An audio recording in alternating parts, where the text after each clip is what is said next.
So I know I'm late to reviewing Hocus Pocus 2 and Blonde, but I'm going to review both of these in their own videos, especially Blonde.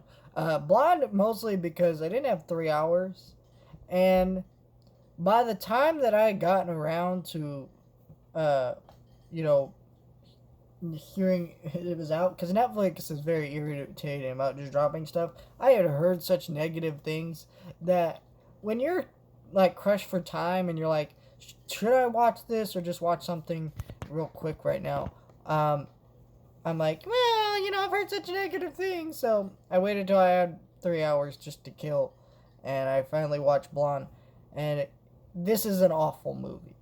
Um, I've seen some moronic takes from people though, where they're like, why did these people sign off on this? Why did Anna de Armas, or I apologize if I pronounced her name wrong. Why did they all sign off on this movie? Why did they do this, guys? It's a movie about Marilyn Monroe, a Hollywood icon. It's very obvious why this happened. Oscar Gold, baby. Oscar Gold. Oscar Gold was the answer. And if you like, and that's not a bad thing. Making a movie to win Oscars is not necessarily a bad thing. I mean, there's good movies that come out of that. There's time, but this is not one of the examples. This is the one where it's very clearly pandering and stuff to that demographic of like Academy voters, and then this is also not a good movie.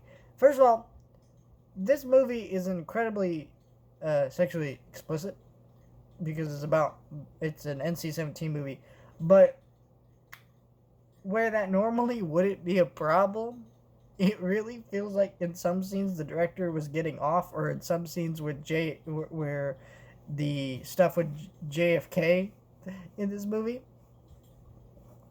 they don't treat her like the victim that she would ordinarily be in these scenarios. It just weird stuff like that, and it feels very wrong. See, this is not even based on real Marilyn Monroe's life. This is based on a book of a fictionalized version of her life, which also is a whole nother can of worms in it of itself. I've never read this book, but this movie's 3 hours. I've just like this fake version of her life that just feels so disrespectful and gross and mean spirited and just not good. It's hard to describe what this movie is. It's just bad. Like the performances are like the Anna de Armas is actually trying, but like it's just not right for the movie.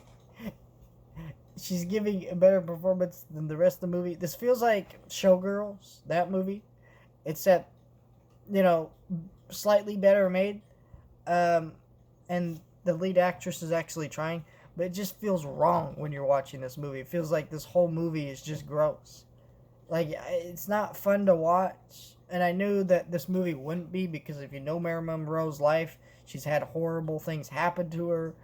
Her story is very sad and depressing at times, but that's fine. But this movie almost got comical at points. I mean, this actress cried in every scene, and it's like, well, like it was just absurd at a certain point. I'm like, you're happy, you're sad. It just went on and on and on, and it's just the most. It got boring at a point, but it was weird because I wasn't bored, but it was also boring. And what I mean by that is like, it was so gross of a film to watch that even though I was bored, I couldn't look away because I was like, ugh, this makes me sick.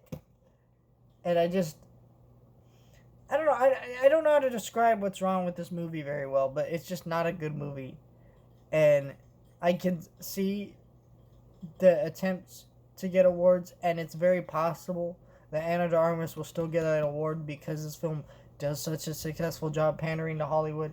I mean, a lot of us last year were like, hey, this Don't Look Up movie is bullshit. And then, guess what? Don't Look Up got nominated for a bunch of awards, And this is definitely better than that film, even though that film's bad. This is just not good.